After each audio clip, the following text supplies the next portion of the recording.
El polvo lo cubría todo, la grava de la calle principal, las alacenas abiertas de la tienda, la cerviz de los caballos. Pero había otro tipo de polvo, menos visible, que se adhería a las palabras y a las miradas. Cuando la diligencia golpeó las tablas de la posada y la lona se recogió con el sonido seco de cuero, un silencio contenido recorrió Seligman. Fue un susurro al principio, tan tenue como el roce de la ropa al caminar. Después, como una corriente, se volvió rumor y luego acusación. Ella, la que trae la mala suerte, vino con el pozo que no se seca, nos quita el agua. Cuando Olivia Fletcher bajó con la modestia de quien no busca espectáculo, el pueblo la observó como quien mira una grieta en una pared, con inquietud y la esperanza de hallar en ella alguna explicación a su propio quebranto. Olivia llevaba un vestido sencillo, ya desteñido por muchos viajes, y una caja de madera a modo de equipaje. Sus manos, curtidas por años de trabajo en el huerto de la tía, parecían saber más del valor de una cucharada de tierra fértil que de elegancias. Traía además algo que, para algunos, era peor que su extranjería, la noticia de un pozo que aún vertía agua, una reliquia húmeda en medio de una tierra rajada.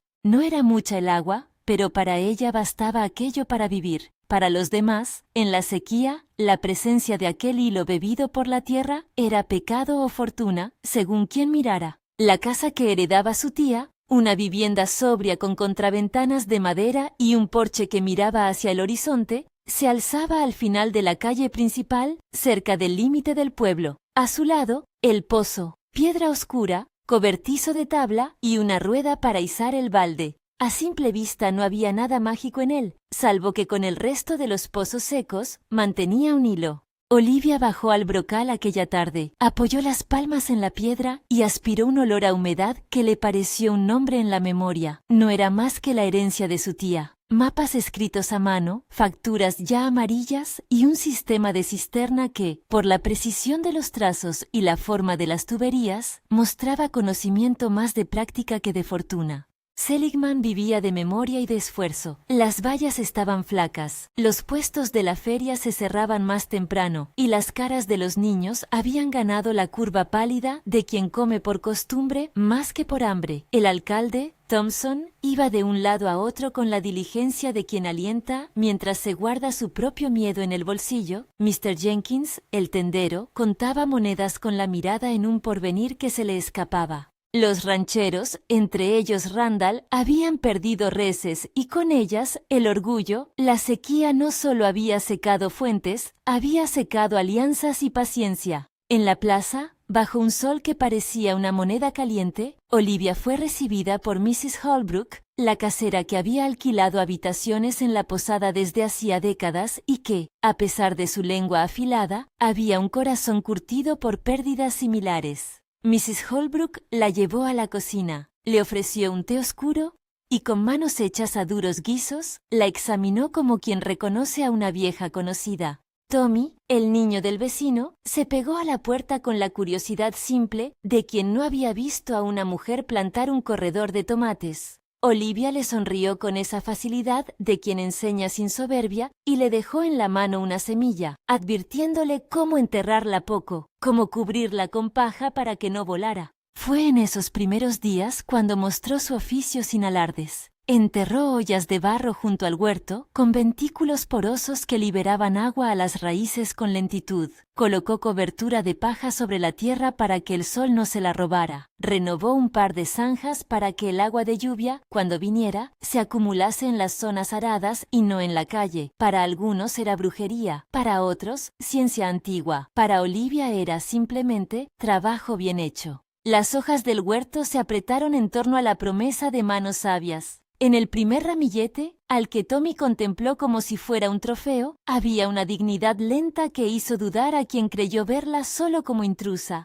El sheriff llegó en caballo negro, la silueta recortada contra un atardecer que olía a lejía y a humo de chimeneas. Samuel Vance tenía el porte de quien había pasado ya bastante viento como para medirlo con calma. Cintura ancha, manos de herrero, voz que no necesitaba alardes para afirmarse. No era hombre de estruendos, había aprendido que la ley en el territorio, en su mayor parte, se sostenía con respeto y con pruebas. Lo primero que vio al bajar de su montura fue la figura de Olivia en el porche, con la caja de madera a los pies, y la sensación de protección que le atravesó fue algo más que institucional. No conocía aún sus motivos, pero no le gustaron los cuchicheos. Señora Fletcher, dijo al presentarse. Olivia pareció ajustar mejor a la conversación tras un par de días. Su saludo fue formal y sus preguntas, medidas. Le ofreció ayuda para arreglar el techo, para conseguir clavos, para traer al carpintero que aún trabajaba al lado de la barbería. Olivia lo miró con la honestidad de quien no tiene más cosa que su palabra y un pozo por ley. Aceptó. La relación entre ellos no fue instantánea ni grandilocuente. Fue un entramado de gestos pequeños. Él arreglaba un travesaño y ella le ofrecía un pedazo de pan. Él le hablaba con la mesura de quien vigila a todos por igual, pero con una mirada que la escudriñaba con ternura, y ella le devolvía confianza con respuestas prácticas sobre cómo proteger la tierra. No tardaron en llegar las primeras fricciones. Randall, el ranchero que desde hacía años era la voz más alta en los corrales, no ocultó su desdén. Era hombre ancho, de rostro curtido por sol y reproches, dueño de extensas tierras que ahora se veían disminuidas por la escasez de agua. Desde su trinchera, Olivia representaba una amenaza. Si su pozo era la causa de que su hato se secara, su indignación tenía rostro y rencor. Reunió a sus vecinos en la sala trasera de la taberna, en un humo espeso donde las palabras se convertían en una red.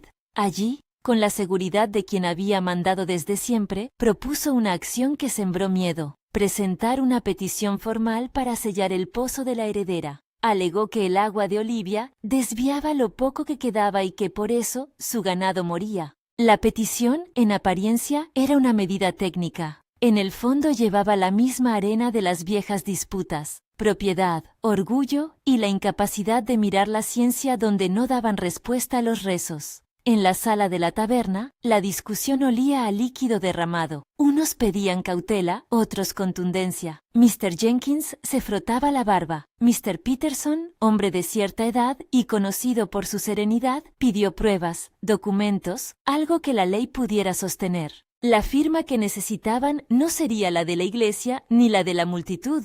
Exigirían que el ayuntamiento aceptase la petición y enviase la orden. Olivia, por su parte, no tenía interés en crear conflicto. Había venido a reclamar lo de su tía, a cuidar la casa y el pozo, a plantar aquello que pudiera ofrecer frutos, pero cuando una carta con la petición apareció en el mostrador del sheriff, con firmas suficientes como para forzar un procedimiento, lo entendió como una herida. «No puedo permitir que me quiten lo poco que tengo», dijo en voz baja a Samuel, la mirada fija en el brocal.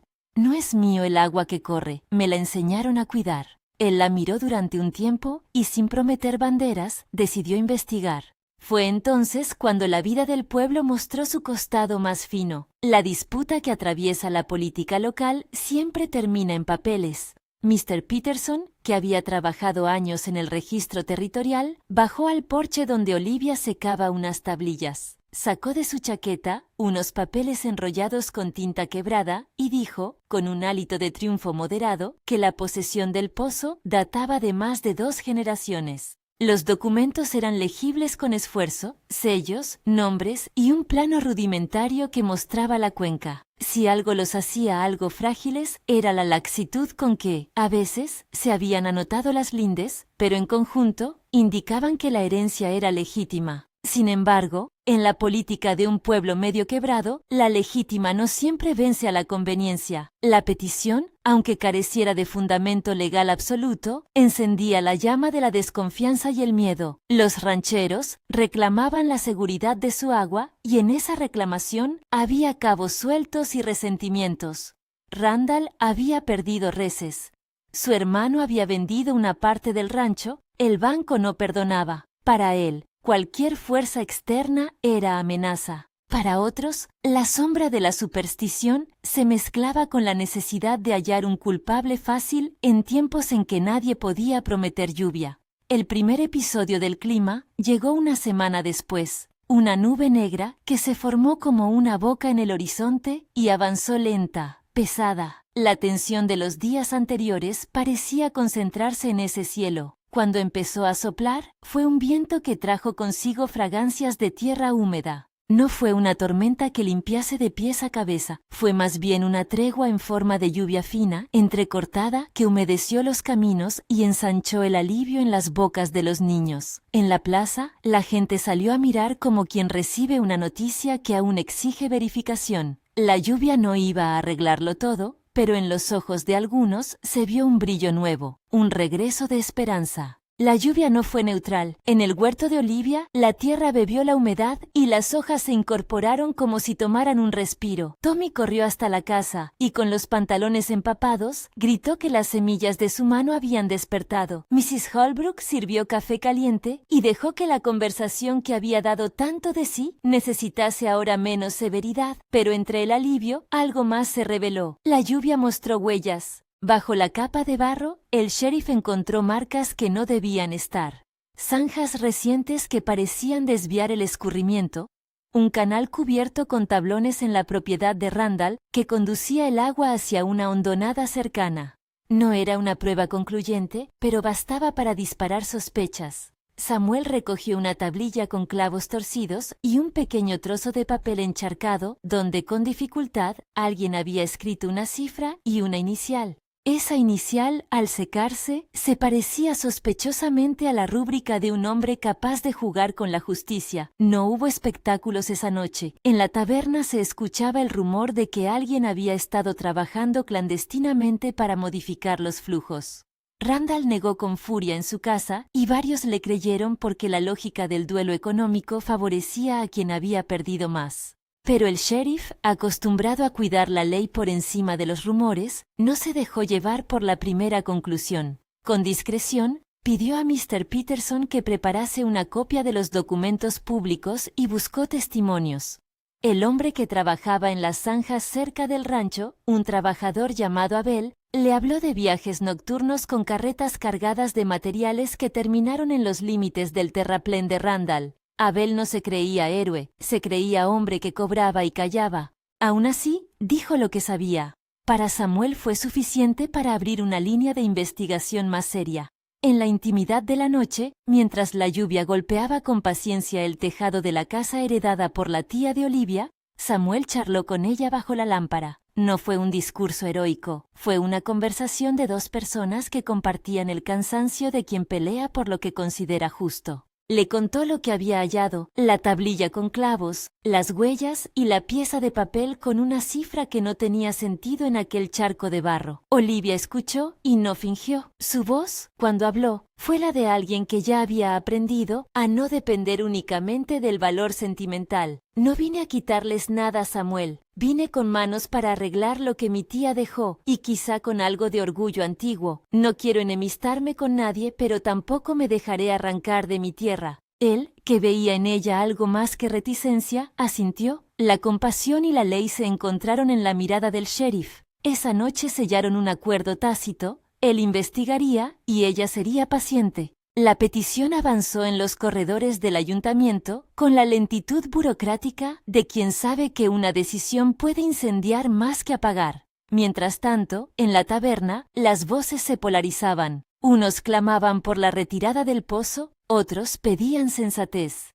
Mr. Abernathy, veterano de liturgias locales y algo más proclive a la razón, sugirió un peritaje del pozo, que alguien con experiencia analice si es cierto que aquel pozo estaba desviando agua de las demás fuentes. La propuesta, sensata, fue envenenada por la falta de confianza. ¿Quién pagaría aquel peritaje? ¿A quién serviría el peritaje si su resultado no agradaba? En los días siguientes, la vida mostró su costura diaria. Olivia enseñó a algunos a enterrar ollas de barro. Tommy aprendió a reconocer qué hojas del tomate debían recortarse y cuáles dejar. Mrs. Holbrook contó historias de tiempos en que el agua se guardaba en cisternas de piedra y se repartía con orden. Y Samuel, en su vigilancia, trazó un mapa mental de pequeños sucesos: la tablilla con clavos, la huella que llevaba al terraplén, el testimonio de Abel. Con su impermeable y su caballo, cruzó fincas cercanas, habló con vecinos y trazó una lista de nombres. Entre ellos, una anotación captó su atención: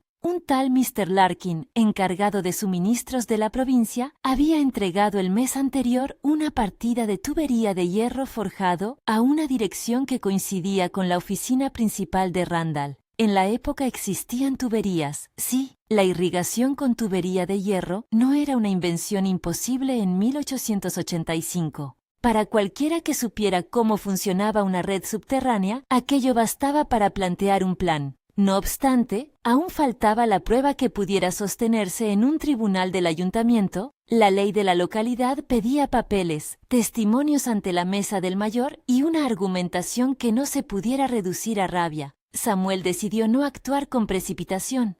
Reunió la información y la ocultó en su despacho, donde los legajos palpaban su pulso y la tinta parecía sonreír con dilación. Olivia, consciente de que su futuro pendía de la precaución de quienes decidieran, dejó de buscar confrontación abierta. En su lugar, multiplicó acciones de buena vecindad, llevó conservas a la posada, cedió un taburete del huerto para que los niños aprendieran a sembrar, y mantuvo la conversación con Mr. Peterson, que con la paciencia de los viejos sabios, le daba referencias y datos antiguos de la propiedad.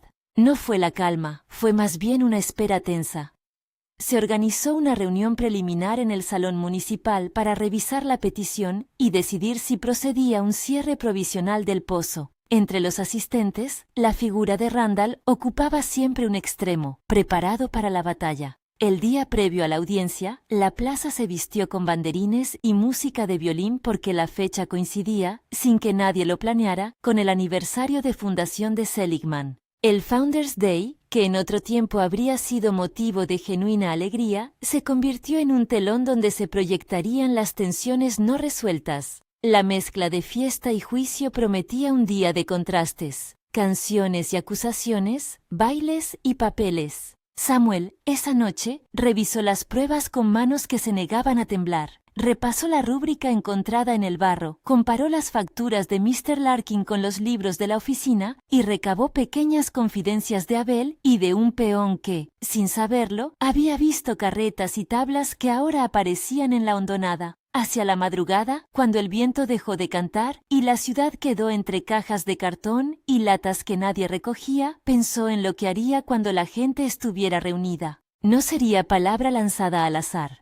La verdad, en un pueblo, requiere una escena pública, testigos y una lógica que cierre el círculo de la sospecha. El vaquero sheriff sabía que si hablaba sin pruebas, solo alimentaría el rumor. Si no hablaba, la injusticia avanzaría. Olivia, por su parte, pasó la noche revisando el pequeño inventario de su tía, observando las anotaciones en tinta marrón que hablaban de líneas de drenaje, de obras y de un vecino que, hacía décadas, había cedido un derecho de paso. Era aquella la oficina de la memoria. Cartas que relataban el modo en que el agua se había administrado en tiempos menos desesperados. Esquemas de la cisterna que explicaban por qué, aun con una superficie física menor, su pozo funcionaba distinto. La ciencia práctica de la anciana, que había sido más precavida que visionaria, parecía hecha para un momento en que la comunidad decidiera aprender, no culpar. Cuando el día llegó, la gente se congregó en la plaza con trajes que ocultaban la fatiga del año. Bandas de música tocaron un primer compás que parecía improvisado ante la tensión. En los rostros se mezclaba la expectación con la rabia latente. Randall, con su sombrero en la mano, habló primero ante el grupo. Su voz sonó como de antigua herida. Explicó la petición con la indignación de quien pierde. Detrás de él, algunos asentían con firmeza, otros se mordían el labio. Mr. Peterson, con los papeles de la herencia en la mano, pidió que, antes de cualquier drástica decisión, se hiciese un peritaje. No vamos a quemar una casa ni a cerrar un pozo sin saber qué dice la ciencia, dijo. Fue entonces que el alcalde, con la gravedad de quien entiende que una resolución puede fracturar un pueblo, anunció que escucharía las pruebas y que la decisión final quedaría condicionada a un peritaje imparcial. La tensión subió como la cuerda de una ballesta. Randall miró largo al sheriff. Samuel supo que su papel sería más que el de hombre de la ley.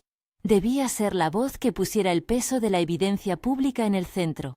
Antes de que la gente se dispersara para preparar la votación en el ayuntamiento, él pidió tranquilidad y en voz baja para Olivia dijo: «No temas, haré lo que deba hacerse». pero hay que reunirlo todo: papeles, testimonios, el peritaje. No voy a dejar que se convierta en linchamiento. Ella asintió y volvió a la casa con el reducto de su herencia, mientras las últimas notas del violín se desvanecían. En la calle, bajo la luz que jugaba entre las copas secas de los árboles, una figura ancha salió del rancho de Randall. No era un hombre decidido a dar la cara, era alguien con prisa, que cargaba un saco que no podía explicar. Samuel lo vio alejarse con la certeza de que la vida en el pueblo había cambiado de tono. Ya no había vuelta atrás. La acción que él estaba preparando, la presentación pública de pruebas que desmentirían la fábula de la mujer que trajo la sequía, dependía de detalles pequeños como el papel mojado con una cifra, el nombre del proveedor y la voz de Abel.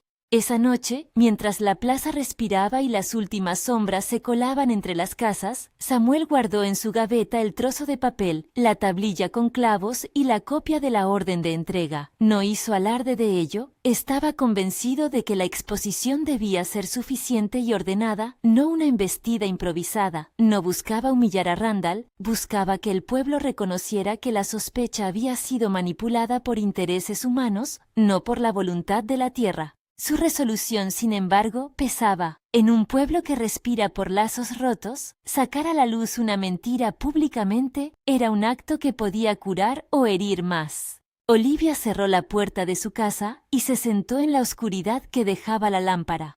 Tommy, que había estado todo el día en el huerto, golpeó su ventana y mostró una raíz que había emergido tras la lluvia. Era pequeña, pero era vida. Ella sonrió, porque en esa raíz había una razón para seguir. No obstante, esa sonrisa no borraba la sombra de la petición, ni el hecho de que la comunidad debía decidir si confiaba en la razón o en la prontitud de la culpa. La mañana del día del juicio improvisado sobre el pozo, el pueblo despertó con un aroma a humedad persistente. La plaza, de nuevo, se llenó de voces. Algunos llevaban pancartas improvisadas de apoyo a Olivia, otros, sin hacerlo público, sostenían la postura de Randall. Samuel, con paso firme, se acercó al estrado que había montado el alcalde. Tenía en la mano la hoja que, con suerte, sería la llave para cerrar la cercanía entre rumor y acción. A su alrededor, los rostros miraban como si esperaran un milagro, no de los que conjura una sola persona, sino de los que puede ordenar la ley. Cuando Samuel tomó la palabra, su voz no fue un trueno ni un óbolo, fue el relato de un hombre que había seguido rastros. Habló de la tablilla con clavos, del papel con iniciales y cifras, de las entregas registradas en la oficina de suministros y de las huellas que la lluvia no pudo ocultar. Señaló los nombres que creían que sirvieron para cubrir una maniobra. No dijo que Randall había obrado por maldad pura. Señaló más bien la urgencia económica que empujó a alguien a manipular los flujos. Presentó a Abel y a Mr. Peterson como testigos y dejó caer en el silencio la idea de que, detrás de la petición, había otra mano interesada. Randall, al oírlo, palideció. No porque el sheriff hubiera inventado motivos, sino porque la acumulación de pequeños hechos iba cerrando una telaraña que lo dejaba como nodo visible. Sus labios se apretaron, su orgullo se plegó en un silencio que era ya algo similar a la derrota. La multitud, sin embargo, no era aún un jurado, era la suma de miedos y esperanzas. Samuel sabía que aún debía presentar la prueba que no dejara lugar a la interpretación, algo tangible, trazable hasta la mano que ordenó la obra. Por eso, cuando la puerta del ayuntamiento se abrió y Mr. Larkin entró con un paquete envuelto, el pecho del sheriff dio un vuelco. El paquete contenía facturas, sellos y la firma de quien había ordenado las tuberías. Entre los papeles, la rúbrica coincidía con la inicial que aparecía en aquel trozo de papel recuperado del barro. La cadena, invisible hasta entonces, empezó a aparecer con la fuerza de la geometría. No había magia, sino una decisión humana detrás de la devastación. Fue un momento de exposición que nadie esperaba tan desnudo. Pero la verdad no cayó como un martillo, cayó como una luz que exige acciones. La gente empezó a preguntar, a medir sus palabras, a reparar en la responsabilidad que tenía no solo de señalar, sino también de enmendar. Samuel, en su papel de vaquero sheriff, no disfrutó de la exposición. La ley, cuando se aplica, a menudo hiere a quienes la merecen y a quienes se cruzan en su camino. Su intervención, sin embargo, no fue un acto de exhibición personal, fue una exigencia de justicia, un llamado a que la comunidad mirase los hechos con frialdad y no con el hambre de un culpable fácil. La plaza se quedó en silencio tras el anuncio. Randall, acorralado por papeles y testimonios, miró al suelo. Su derrota no sería únicamente legal, sería la pérdida de la narrativa que le daba sentido. Olivia, con las manos aún manchadas de tierra, contuvo la respiración. No había victoria todavía. La ley debía seguir su curso, las reuniones formales, los peritajes. Pero en la quietud posterior a la exposición pública, algo cambió. La comunidad dejó de ser un coro de voces enojadas para convertirse en un banco de miradas atentas y menos precipitadas. Samuel, en el momento final, antes de que el consejo se retirara a deliberar, echó una mirada a Olivia. No dijo nada más que aquello que no necesitaba pronunciación, que la verdad, cuando se muestra con paciencia y pruebas, tiene más poder que el rumor. Ella respondió con un gesto que fue más que gratitud, fue reconocimiento. El vaquero había desenmascarado una mentira que, si no se hubiera mostrado, habría condenado no solo a una mujer, sino al alma del pueblo. Bajo el peso del silencio, los pasos de los dos se separaron para volver a sus labores. Cada uno sabía que aquello no terminaba, pero la dirección había cambiado. Afuera, la lluvia repicó como un recordatorio de lo que la tierra puede ofrecer cuando se la trata con cuidado y con razón. La noche que siguió a la audiencia fue de expectativas. Algunos se acostaron con la satisfacción de haber presenciado algo cercano a la justicia, otros con la inquietud de qué vendría después. Samuel cerró la puerta de su despacho con el eco de los papeles en las manos y se sentó a ordenar la evidencia. Sabía que la próxima vez que hablara en público, debía hacerlo con documentos irrefutables y con testigos firmes. Y mientras la lámpara ardía, más allá de las ventanas, las luces de Seligman parpadearon en la oscuridad, como si esperaran una cosecha que todavía estaba por venir.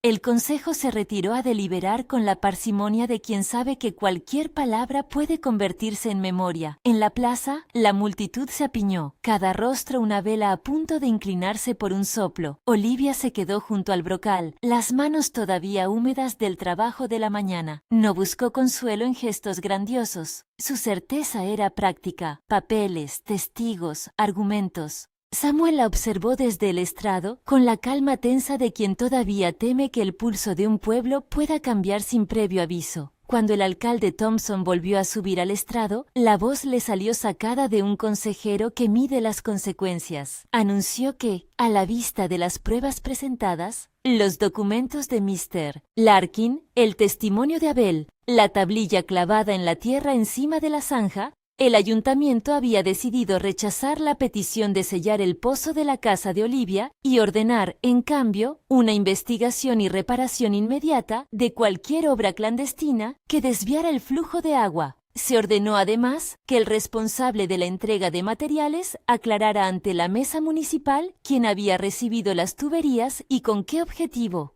No fue una absolución celebrada con vítores. Fue una resolución práctica que pedía reparación y responsabilidad.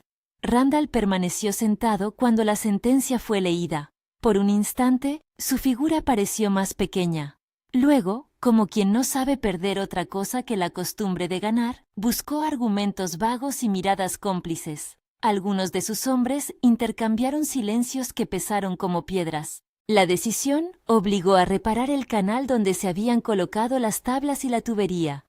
Se impuso una multa moderada y se exigió la restitución de tierras afectadas por la manipulación del flujo. No era una ruina total, pero sí un empujón para que su orgullo tuviera que medir los costes reales de sus acciones. La plaza exhaló. No hubo gritos de triunfo. La gente miró más hacia la tarea que hacia la persona que quedaba en el medio. Para Olivia, la resolución fue un respiro contenido, no una celebración. Agradeció a Mr. Peterson con una inclinación tímida, a Tom con una sonrisa que guardó para sí. Samuel, con las manos en los bolsillos, la acompañó a la puerta de su casa y antes de que la multitud se deshiciera en su ritmo cotidiano, le dijo con voz baja: «No es el fin, Olivia. Es el principio de que se haga bien». Ella asintió sin florituras.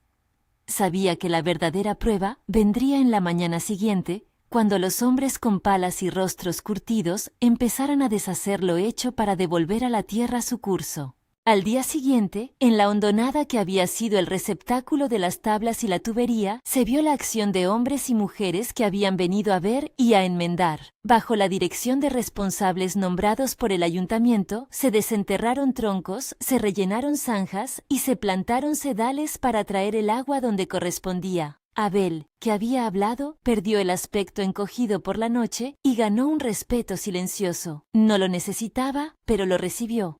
Randall supervisó los trabajos con el ceño marcado. Su orgullo se esforzaba por sostener la mirada de quienes, hasta hace poco, le habían obedecido sin preguntas. Al mismo tiempo, algo más surgió: la posibilidad de aprender. Fue entonces cuando, por mera lógica y necesidad, alguien sugirió que la comunidad no podía permanecer a la espera de otra crisis. Mr. Peterson, con su experiencia en registros y su paciencia de pobre sabio, propuso la creación de un comité local que aprendiera técnicas de conservación de agua y de cultivo adaptadas a la aridez de la región. La idea no tenía glorias, tenía trabajo, cuerdas y reglas. Si vamos a sobrevivir, dijo, habrá que hacerlo entre todos y con cabeza. Fue una propuesta humilde, alejada del brillo de discursos encendidos, pero caló en quien pensaba a largo plazo. El alcalde Thompson, que hasta entonces había actuado con la cautela propia de quien rige un pueblo con miedo, nombró un grupo provisional: Mr. Peterson, Mrs. Holbrook, un par de maestros del terreno y, con cierto recelo de algunos, Olivia Fletcher. La inclusión de Olivia no fue un gesto de clemencia, fue una elección sensata. Su conocimiento del huerto, sus métodos de cisterna, las técnicas de cobertura que había enseñado a Tommy, todo eso era práctico y barato, que es lo que más vale en tiempos de escasez. Olivia aceptó con la discreción de quien sabe que enseñar exige paciencia más que orgullo. Los primeros encuentros del comité se celebraron en la sala del ayuntamiento, con pizarras rudimentarias dibujadas sobre tablones y mapas hechos con carboncillo. Olivia habló de ollas enterradas, de bordes altos para los surcos, de cómo controlar la erosión con franjas de paja y piedras. No habló de verdades reveladas, sino de pasos medidos. Cómo construir pequeñas cisternas para recoger el agua de los tejados. Cómo plantar especies resistentes en los bordes para reducir la evaporación. Habló también de pequeñas rotaciones de cultivo que, aunque no produjeran manantiales, harían que cada gota rindiera más. Sus palabras tenían la textura del que ha probado y falla varias veces antes de obtener la receta. La reacción fue mixta.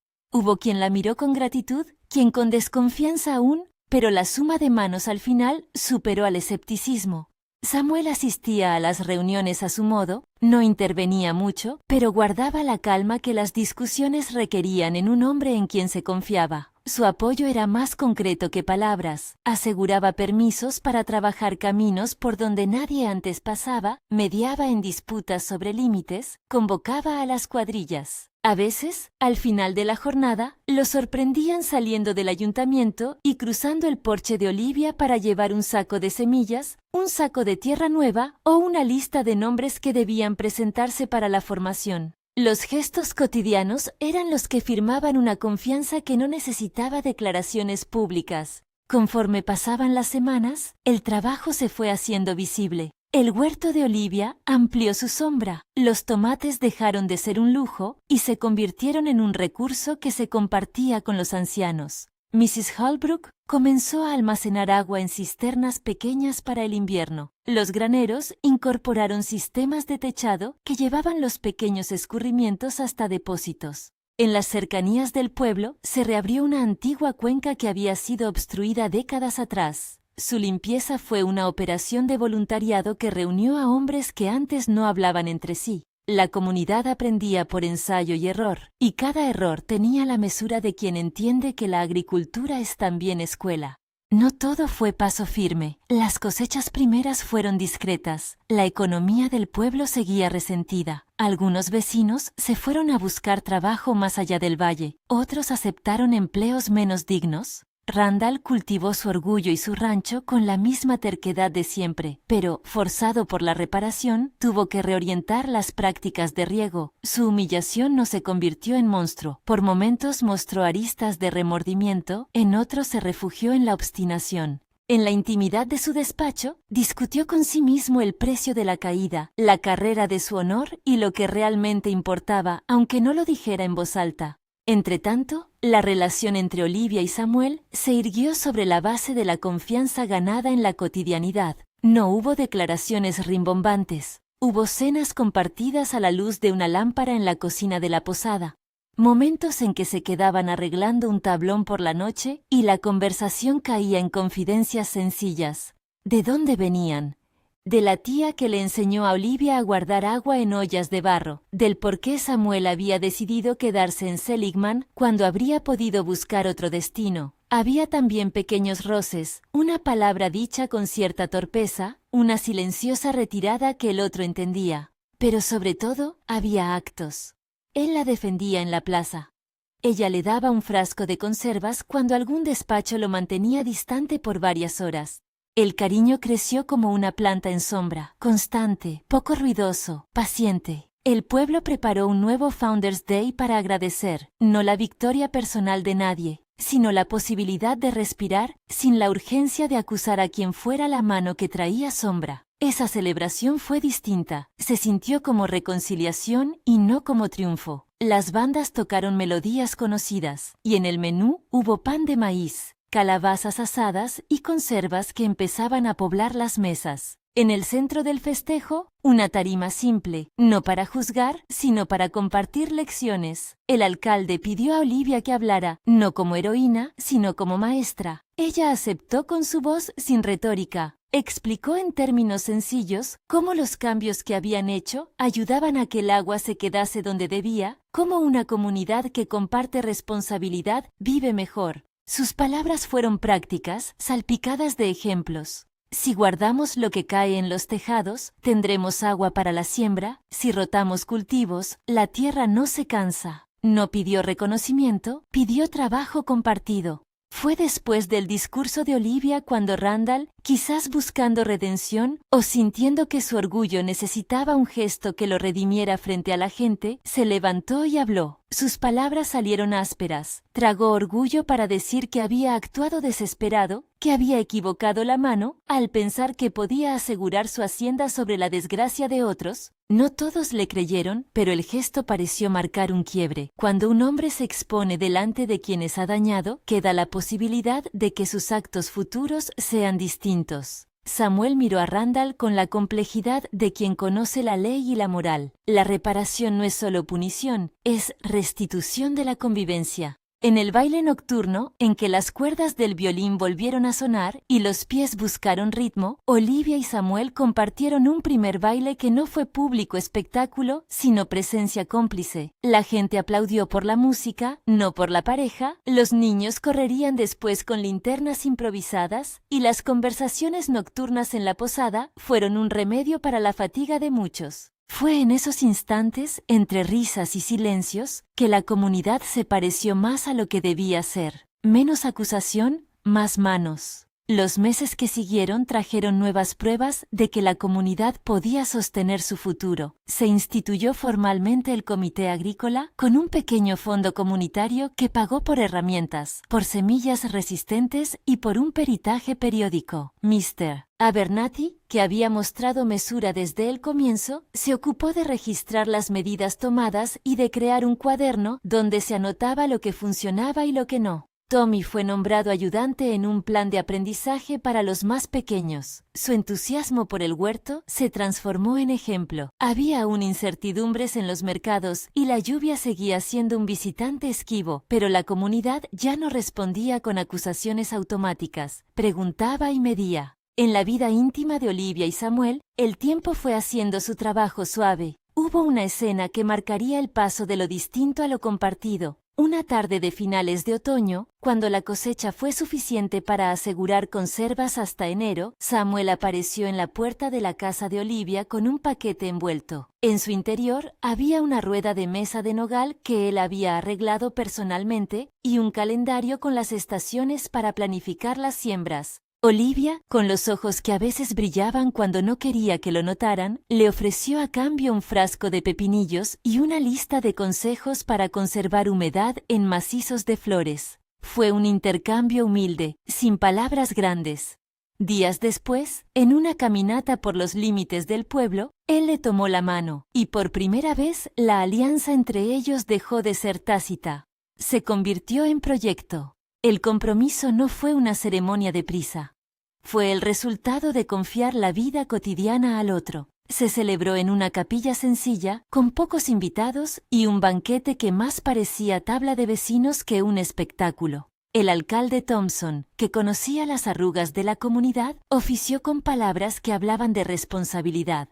«Que vuestra unión sea trabajo y compañía», dijo. La boda fue más festejo comunitario que exhibición nupcial. La música sonó y la gente comió, y por primera vez en mucho tiempo, algunos miraron a Seligman como un lugar que podía reproducir esperanza. Los años no borraron del todo la memoria de la sequía. Hubo inviernos duros, mercados que cerraban, reses que se perdían. Pero la tendencia general fue distinta. La comunidad había aprendido a guardar lo que caía, a plantar según la lógica de la tierra y a mirar con sospecha la facilidad de buscar culpables. El Comité Agrícola, transformado ya en institución local, enseñó a nuevas generaciones métodos para ahogar la erosión, construir cisternas de piedra y rotar cultivos. Los peritajes se convirtieron en rutina preventiva. Las reparaciones eran respuestas técnicas, no venganzas. La ley y la razón, sostenidas por la vigilancia pública, evitaron que futuras manipulaciones pasaran desapercibidas.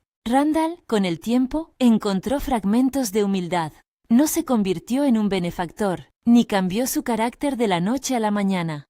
Pero empezó a asistir a las reuniones del comité en silencio, y en ocasiones aportó equipo que reparó daños que antes habría ocultado. Su reconciliación con la comunidad fue gradual y meditada. Aceptó que la supervivencia del rancho pasaba por reglas compartidas. Algunos vecinos nunca le perdonaron del todo. Otros, con la fatiga del tiempo, optaron por medir sus gestos sin aspavientos. La justicia, en ese sentido, no fue espectáculo, fue reparación que incluyó, en la medida de lo posible, la reinserción. Olivia continuó siendo una figura práctica, y con cierta reacia fama de maestra, empezó a dirigir cursos al aire libre. Enseñó a mujeres y hombres a hacer ollas enterradas para conservar el agua, a construir composteras que mejoraran el suelo, a sembrar líneas de rompeviento. El huerto de su casa se convirtió en vivero y en banco de semillas. Su nombre dejó de ser sinónimo de sospecha para pasar a ser sinónimo de mano que enseña.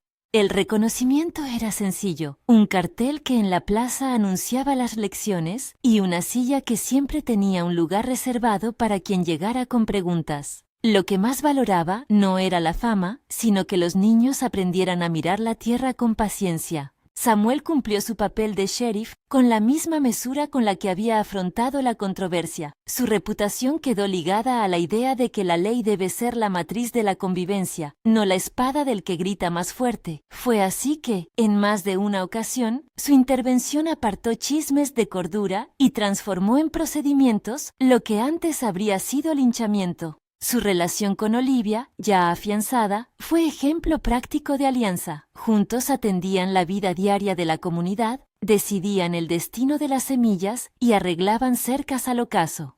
Llegó, años después, un Founders Day distinto. No fue la primera vez que Seligman celebraba su identidad, pero sí ocurrió en medio de campos que empezaban a mostrar verde donde antes hubo ocre. Las labores del comité habían dado resultados que eran modestos, nunca prodigiosos, pero la percepción colectiva cambió. El huerto de Olivia era un punto de referencia y detrás de su casa, pequeños surcos de cultivo demostraban la eficacia del conjunto. El ayuntamiento anunció que se consolidaba un fondo para prácticas sostenibles. No fue riqueza, pero fue estabilidad. En la plaza, entre banderines que ondeaban con menos polvo que en años pasados, Hubo una ceremonia corta. El alcalde leyó un pequeño texto sobre la reconstrucción comunitaria y Mr. Peterson, con la voz algo más temblorosa por la edad, dedicó un párrafo a quienes habían hecho posible que la razón superara a la sospecha. Cuando su mirada se posó en Olivia y Samuel, la gente aplaudió con una mezcla de afecto y reconocimiento. Aquella ovación no fue una exaltación hacia una figura mesiánica, sino un gesto de agradecimiento a dos vidas que se habían unido al servicio del pueblo. La escena que cerró la jornada fue simple. Olivia y Samuel, de pie junto al brocal arreglado, miraron cómo los niños recogían agua en pequeñas cantimploras para llevar a las casas. Tommy, ya mayor, enseñaba a un grupo de chavales a plantar semillas. Uno de ellos, con la seriedad que suelen tener los que aprenden temprano, se acercó y ofreció una roca pintada como símbolo de buena suerte. Olivia la tomó y la dejó luego en la repisa del brocal, junto a la rueda que había servido para subir el agua por generaciones. Era un gesto modesto, pero significativo. Había pasado de ser la mujer con el pozo a ser la señora del huerto que enseñaba a otros a sostener la vida. En el último tramo de la narración, la familia que Olivia y Samuel formaron se convirtió en parte de la trama del pueblo. Tuvieron hijos que crecerían sin la urgente sospecha que había marcado la llegada de su madre. Les enseñaron a respetar la tierra, a cuidar las cisternas y a ser pacientes con el tiempo. La casa de la tía, ya remodelada con tablas nuevas y un porche donde se podía conversar, se llenó de risas y de tareas compartidas. No fue una vida de abundancia sin trabajo. Hubo noches de preocupación y días en que la cosecha no alcanzó, pero la existencia fue más llevadera, porque la comunidad aprendió a sostener a sus miembros con prácticas compartidas y con una ley que respondía con firmeza cuando alguien intentaba torcer la convivencia. Años después, en una mañana en que el cielo mostraba nubes blancas que venían de las montañas, un frente frío que, por la física del clima, traía posibilidades de lluvia, Olivia salió al porche con un pequeño cuaderno donde anotaba las siembras. Los campos en las cercanías estaban más verdes que en aquella primera llegada suya. No porque una persona hubiera conjurado la lluvia, sino porque la comunidad había aprendido a retener la escasa agua que llegaba y a usarla con cabeza. Samuel apareció con una taza de café y se quedó junto a ella en silencio, contemplando la labor de años. No dijo que todo había sido fácil ni que la paz sería eterna. Dicha sería una palabra que, en la sabiduría de ambos, debía venir siempre acompañada de trabajo. En la plaza, una placa colocada con discreción recordaba los pasos dados. Aquí trabajaron quienes prefirieron la razón a la sospecha. No era un monumento a la gloria personal. Era un recordatorio de que la verdad y la paciencia pueden salvar más que la prisa por encontrar culpables. La inscripción era breve, como la vida que sigue adelante. No celebraba un héroe, sino la voluntad comunitaria. Los niños corrían alrededor con cubos que brillaban con agua y de vez en cuando levantaban la vista para observar la colina donde aún reposaba la huella del rancho de Randall, ahora menos temido que antes. La última imagen se quedó en la memoria de quienes conocieron el inicio de la historia. La casa con el porche, la rueda del pozo girando despacio, los niños jugando y las parcelas que mostraban tonos de verde que no habrían sido impensables años atrás. Olivia, con las manos en la tierra y la mirada firme, dejó que el mundo siguiera su curso. Samuel, a su lado, no necesitó más que la certeza de que había hecho lo que debía: desenmascarar la mentira que de otro modo habría condenado al pueblo. No buscó gloria, buscó justicia y la restitución del orden. El pueblo, por su parte, aprendió a sostener su vida con menos ruido y más trabajo compartido. Si esta historia te ha conmovido y crees que hay lecciones que merece compartir, compártela para que otras comunidades recuerden que la verdad, la razón práctica y el trabajo conjunto son la base de la reconciliación y del cuidado de la tierra.